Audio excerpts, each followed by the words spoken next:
Part 2. Truth and Conflict. In summer vacation, Yuto was immersed in the development of Chronos. Misaki also visited the lab almost every day, and the two of them continued to verify the new algorithm together. This encryption module feels just like a technology from the future. What if it really is future technology? Yuto responded with a laugh to Misaki's words. At that moment, he still hadn't noticed the faint blue light pulsing deep within her eyes. In the sweltering heat of August, Misaki's condition began to seem somewhat strange. Occasionally, her pendant would glow red, and she would clutch her chest in pain. Are you okay? Do you have a fever? It's fine. Maybe it's just something like future allergy. Yuto handed over the chilled plastic bottle without thinking deeply about those words. The moment Misaki's cold fingers touched his, for some reason his heart began to race. The last day of summer vacation, Misaki called Yuto to the research lab at night, a quiet space where only the electronic sound of the PC echoed. In Misaki's hand, there was a syringe shaped like a knife. At the base of the needle, a pale blue liquid is sealed inside. Yuto, I have something to discuss. That voice was slightly trembling. She slowly grips the syringe and stands in front of Yuto. Do you know what this is? A syringe. But it's not an ordinary one. Misaki quietly said. This is a device from the future.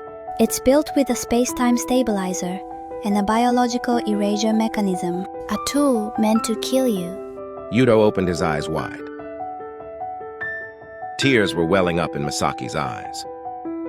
I came from the year 2050 to erase you. Me? Yes.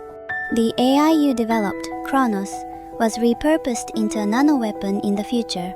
The world was on the brink of destruction. Misaki aimed the syringe at Yuto's chest with trembling hands. I have been given the mission to kill you in order to change that future. But that hand was shaking slightly. I can't. I just can't do it. Misaki knelt down at that spot and broke down in tears. Yuto stood still. If you can't do it, then I'll destroy Chronos. Just as he was about to say that, his words stopped. Deep down in his heart, the ideal of being a scientist was caught up. Should we really destroy it? Chronos is a being that has the potential to change the future of humanity. There is a risk of it being misused. However, if used correctly, it might be able to save someone. Even if I break it, someone will eventually create the same thing.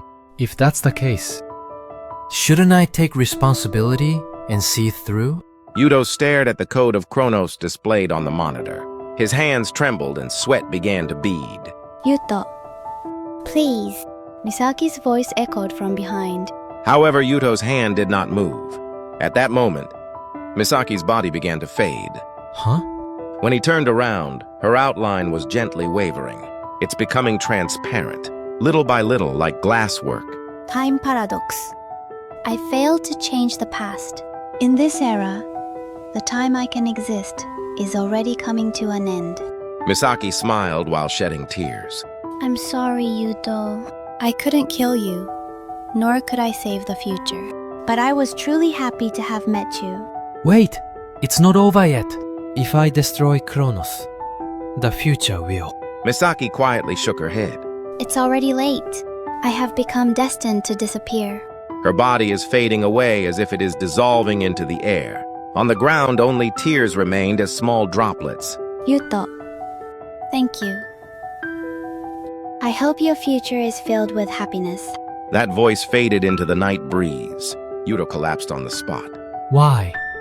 Why am I? Intense regret tightens his chest. The ideals of a scientist clash with the regrets of a human being. Eventually, he slowly stood up. He stood in front of the PC.